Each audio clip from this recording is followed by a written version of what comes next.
So earlier today, we were at my mother-in-law's in her rented apartment, and I took a nap. While I was taking a nap, my daughter, Lila, drew this amazing drawing of me, and she put it on, she glued it with scotch tape all over the wall. Taped it. Taped it. Taped it. Okay. Like scotch tape everywhere. Exactly. Like tight on the wall. I thought it was beautiful. I took a picture of it. Galit comes home. She's like, what?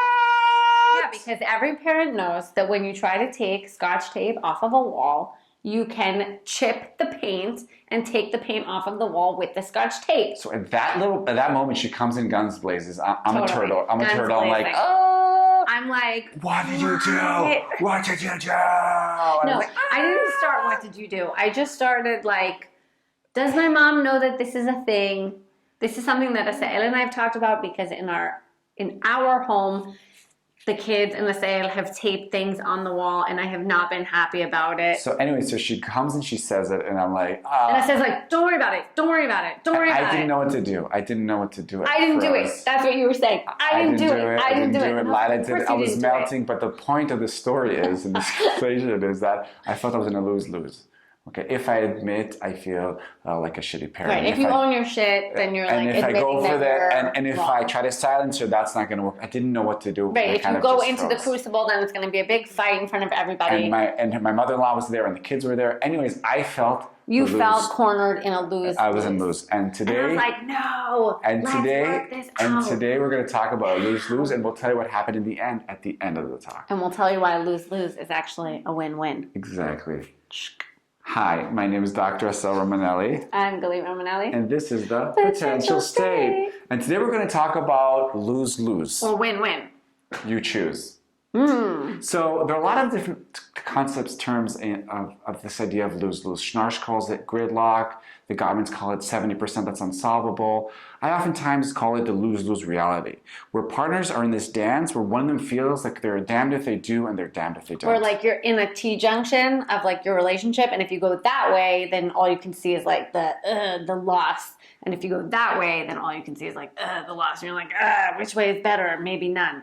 So I just had this experience the other day with a couple where the wife was always critical and the husband said, I'm in lose-lose. Like if I do confront her about that, she experiences me even more critical. And if I don't say anything, she keeps criticizing me. So what does he do? He avoids a lose-lose by just working late hours. He actually avoids it. By just like removing himself from the interaction completely. Exactly. So I've been noticing there are four ways that people kind of avoid these inevitable loses, because every relationship, it's a T-junction, right? There's always going to be a crucible, you're going to have to make some choice, some direction. So the number one is people are vague. They don't give an answer. They're like, right, instead of being like explicit. Yeah, and they choose to fight about cocky pee or just avoid it. The other one is the attack. The attack, which is like, we try to belittle our partner so I don't have to deal with what you're saying to me. Okay, which is kind of what I tried to do in the beginning when you were slamming me. Oh, interesting. I was like, you're yelling now, trying to shift the lose-lose from it's about me to it's about you. And then oftentimes that works, and then we fight this cocky pee fight.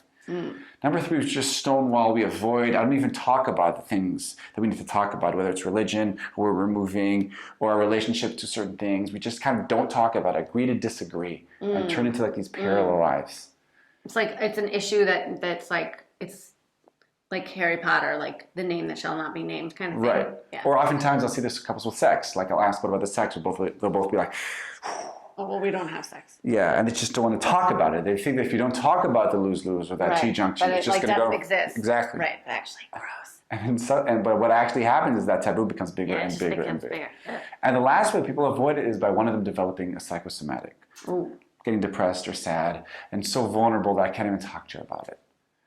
Oh. It's a very sophisticated way of avoiding the T-junction, but just becoming, I'm so sick, I'm so tired, I can't even talk about it. Gotcha? Okay. But that won't work because it's going to go there. You cannot avoid these T-junctions. It's inevitable, whatever. Not just that. I want to say that so often the things that we avoid require just as much energy, if not more, right? Yes. Like when you see someone across the street and you don't want to say hello to them, you're spending more energy trying to avoid them and avoid eye contact than you would if you were just like, hi, and keep walking. Right? I spent a year It's so ignoring true. my ex-girlfriend. We were in the same dance troupe. A year. It's so much energy. Hundreds of hours I wasted. But it's like really hard not to make eye contact at that point. So think about it. And oftentimes I'll just do this in the middle of a couple therapy sessions. So I'll help flesh out the lose-lose that one of the partners is feeling. In their mind, it's a lose-lose. I'm damned if I do. And I say, so how do you resolve that? Or in other words, how do you avoid that? So what do they say? They'll usually say, I'll work later. One of the four, right? Right. I get angry, I attack, I avoid, or I'm just like, ugh. Okay? Yeah. So how do you approach this differently? Well, let's tell them what happened. Yes, let's tell them what happened. So she starts yelling. I try a little bit. I didn't start yelling. I was like, what is this? How has this happened? We've talked about this many times.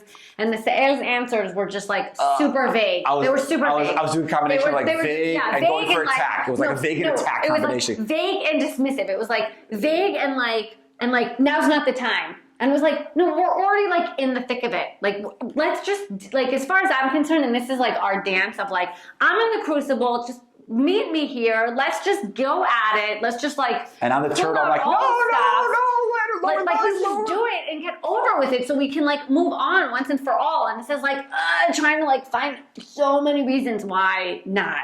And in the end, what happened? The end, what happened was you met me there. You shouted back a little bit. You owned your shit. I owned my shit. And then we were able to like resolve it.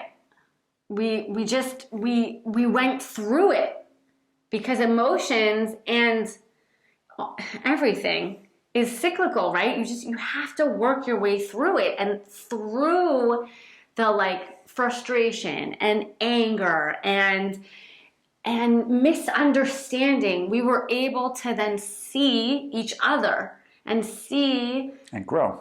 Yeah.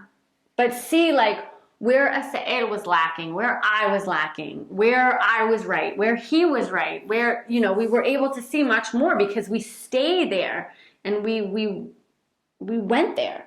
So do you want to say from your perspective? So I'm going to give that in a second. I first want to say what are possible outcomes of staying in the crucible and the lose-lose? If that's okay, or is that not connected to what you asked? So first I want to say what happened for me. I was like, and then I said, let's just meet there. And I took it head on, and I felt like I had to go into the shame and the humiliation of actually she called me out on something that I knew I wasn't okay with. I owned my shit.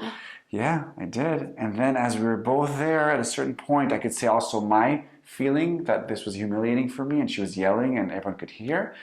And there was this kind of softening after that. We kind of finished it, and it felt like there was this release of energy. Yeah. And I think for a lot of people, they feel like if I go into the lose-lose, there's just more lose.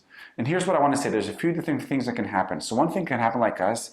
You come on the other side deeper, with a clear understanding, with a bigger learning. There's also the risk for some couples, and I do want to put that on the table, by going into the lose-lose, that relationship might end. If you finally talk about these things, there is a chance, and you have to take that risk. There might genuinely be a bring lose. up sex. But you know what the win is? You're living your truth. Boom. That's the win. So even if the relationship would end, that's still a better outcome than being in a relationship where you can't talk about this, or when you're avoiding. Or where you're not you. Exactly. Living a life where you're like, I'm not fully me. And even if you don't solve it, okay, and this is what Gottman's talk about, the 70%, even if we will never resolve this, the fact that we can stay in touch with this and move and be. And talk about it. Because it's not a lose-lose, it's a difference. We're different people. Yeah. And we're going to it's sloppy, and there are going to be moments where we disagree. And also, I feel like because people are changing, right, and evolving, like we are, even though everybody's like, oh, change is so hard, we do change. You can't not change, right? Like life, just experience makes us change. So I feel like by having it be something that you're willing to talk about, then you're leaving yourself open for change. You're leaving yourself open to have it land differently at a different time.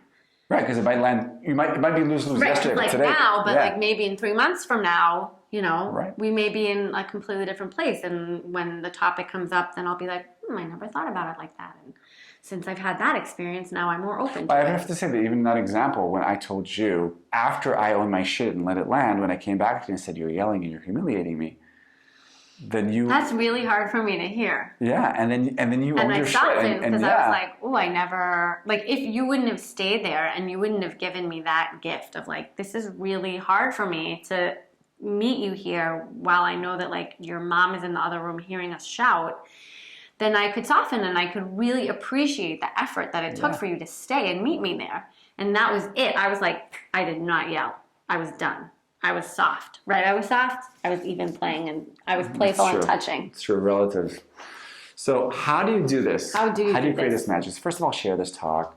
Separately make a list and think about it. Which topics do you feel that you're going to lose that you're actually avoiding your partner? Yeah. And both of you could do the same list at the same time.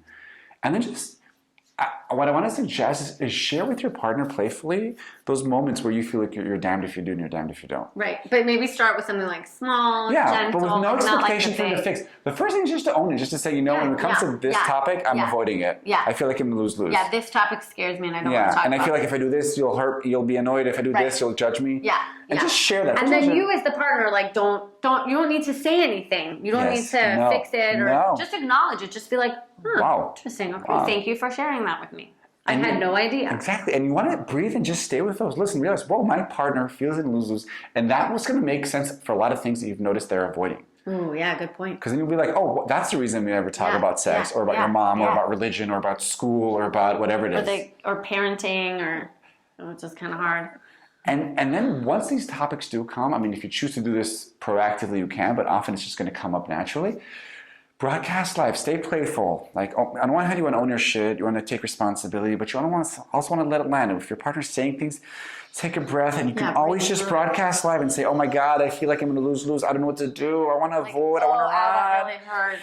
But if you could stay in there and verbalize it, name it to tame it, over time, that lose might morph into just a crucible, just a hot interaction. That T-junction can still be a T-junction, but it'll be a softer T-junction, and you won't be coming at 100 miles. Yeah, and it won't look like loss.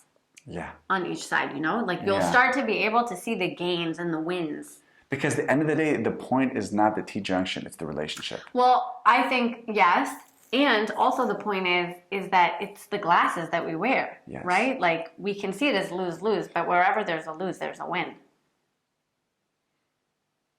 Say more about that. Well, it's just it's the glasses that we wear. We can see it, right? It's the glass half full or half empty. Yeah. So refer back to the core beliefs. Yeah. So, anyways, is it a lose-lose or is it a win-win? It's a win-win. It all leads to growth. This was Galit Romanelli. This is Dr. Assael Romanelli. And we are the Potential State. We'll see you next time. Bye.